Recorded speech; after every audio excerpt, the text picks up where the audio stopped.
San Juan de Dios, tulungan niyo po akong mapagaling ang aking mga kapatid na may sakit. Idulong niyo po sa aking Panginoon. Amen. Mika, sino ba San Juan de Dios? Parang ngayon ko lang narinig ang pangalan niya. Sino ba siya? Sa San Juan de Dios, ayun siya oh. Siya ang may mga patrol na may sakit.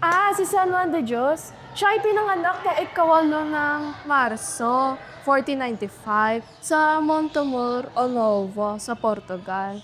Ay kilala sa pagtatag ng Brothers Hospitalers, isang relihiyosong orden na nakatuon sa pangangalaga sa mga may sakit at may hirap.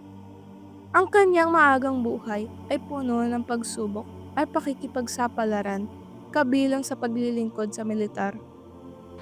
Hala, ang aga niya palang pumanaw. Ngunit isang makapangyarihan pagbabalik loob sa edad ng 40 na nag-udyok sa kanyang iaalay sa kanyang buhay sa paglilingkod ng Diyos. Iniredirect ni Juan ng Diyos ang kanyang spiritual na sagisag patungo sa pagtulong sa iba. Binuksan niya ang kanyang unang ospital, personal na nag-aalaga sa mga pasyente, namamalimos para sa mga donasyon at inialay ang kanyang sarili sa pagtugon sa hindi lamang pisikal kundi pati espiritual na pangangailangan. Ang kanyang gawain ay nakatawag ng pansin sa mga taga-suporta sa mga maharlika. At hindi nagtagal ay marami ang sumanib sa kanyang misyon. Hala, ang galing pala ni San Juan de Dios. Oo nga no.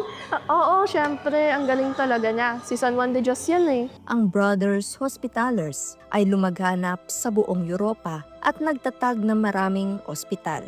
Patuloy pa rin niyang tinulungan ang iba kahit na isinusugal ang kanyang buhay upang iligtas ang mga pasyente sa isang sunog sa ospital. Pumanaw siya noong 1550 sa edad na 55 matapos magkasakit ng pulmonya habang tinutulungan ang isang kaibigan na nalunod. Pinapapalad ni Papa Alejandro VIII noong 1690 at kalaunan ay itinalaga bilang patron ng mga ospital at mga manggagamot.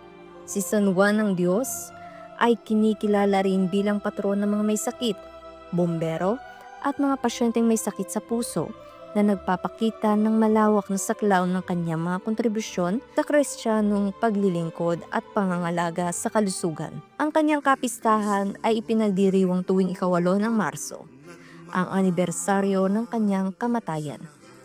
Isang pangguni-guni sa isang buhay na inialay sa walang humpay na paglilingkod sa mga pinaka-nangangailangan. Walang humpay sa paglilingkod ng mga nangangailangan. Ngayon, alam na natin kung sino si San Juan de Dios. Ipanalangin natin ang ating mga kapatid na may sakit.